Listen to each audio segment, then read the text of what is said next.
தேமுதிக நிலைமையை பாருங்க. விருப்ப மனு வாங்க கூட யாரும் வரல. வெறிச்சோடி அலுவலகம். பிரேமலதா ஷாக். தமிழக சட்டமன்ற தேர்தல் களம் சூடுபிடிக்க தொடங்கியுள்ள நிலையில் அரசியல் கட்சிகள் தங்கள் வேட்பாளர் தேர்வு பணிகளை தீவிரப்படுத்தியுள்ளன. அந்த வகையில் தேமுதிக சார்பில் போட்டியிட விருப்புவோருக்கான விருப்ப மனு விநியோகம் தற்போது நடைபெற்று வருகிறது.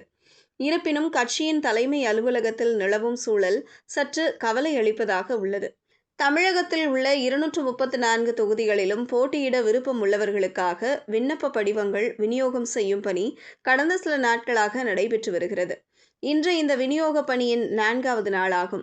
வழக்கமாக தேர்தல் காலங்களில் பரபரப்பாக காணப்படும் தேமுதிக தலைமை அலுவலகம் தற்போது ஆள் நடமாட்டமின்றி வெறிச்சோடி காணப்படுகிறது. முதல் நாள் கூட 2 பேர் மனுக்கள் பெற வந்த நிலையில் மறுநாள் ஒரு நபர் கூட விருப்ப மனுக்களை பெற்றுச் செல்ல வரவில்லை என்று அங்கிருந்து வரும் தகவல்கள் தெரிவிக்கின்றன. கட்சியின் பொதுச் செயலாளர் பிரேமலதா விஜயகாந்த் முன்னதாக வெளியிட்ட அறிவிப்பின்படி விருப்ப மனுக்களுக்கான கட்டண விவரங்கள் பின்வருமாறு நிர்ணயிக்கப்பட்டுள்ளன.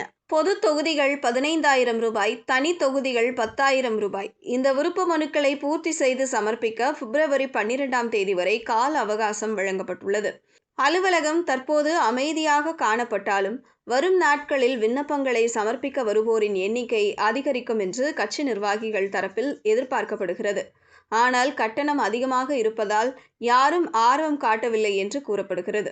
விஜயகாந்த் மறைவுக்கு பிறகு சந்திக்கும் மிக முக்கியமான சட்டசபை தேர்தல் இது என்பதால் கட்சி தொண்டர்கள் மிகுந்த உற்சாகத்துடன் விண்ணப்பிப்பார்கள் என்று எதிர்பார்க்கப்பட்டது. எனினும் 4வது நாளிலும் நிலவும் இந்த மந்த நிலை அரசியல் வட்டாரத்தில் விவாத பொருளாகியுள்ளது. 12ஆம் தேதிக்குள் எத்தனை பேர் மனுக்களை சமர்ப்பிக்கிறார்கள் என்பதை பொறுத்தே கட்சியின் பலம் தெரியவரும். சமீபத்திய அரசியல் வட்டார தகவல்களின்படி தேமுதிக தலைமை ஆளும் திமுக தரப்புடன் நெருக்கம் காட்டி வருவதாக தெரிகிறது. கடந்த மாதம் நடந்த பிரதமர் மோடியின் பிரம்மாண்ட பொதுக்கூட்டத்தை தேமுதிக புறக்கணித்ததிலிருந்தே அவர்கள் அதிமுக கூட்டணியில் இருந்து விலகிவிட்டதாக பேசப்பட்டது. தற்போது திமுக கூட்டணியில் இணைவதற்கு தேமுதிக தரப்பில் 2 முக்கிய நிபந்தனைகள் விதிக்கப்பட்டுள்ளதாக கூறப்படுகிறது. இரட்டை இலக்க தொகுதிகள், குறைந்தபட்சம் 10க்கும் மேற்பட்ட சட்டமன்ற தொகுதிகள், மாநிலங்களவை பதவி, தேமுதிகவுக்கு ஒரு ராஜ்யசபா சீட் உறுதி செய்யப்பட வேண்டும். இருப்பினும் திமுக தரப்போ 6 முதல் 7 இடங்கள் வரை மட்டுமே ஒதுக்க முன்வந்துள்ளதாக தெரிகிறது. திமுக கூட்டணியில் நின்றால் மட்டுமே வெற்றி வாய்ப்பு அதிகம் என்பதை சொல்லி தேமுதிகவை சமாதானப்படுத்தும் முயற்சியில் அறிவாலயம் ஈடுபட்டுள்ளது.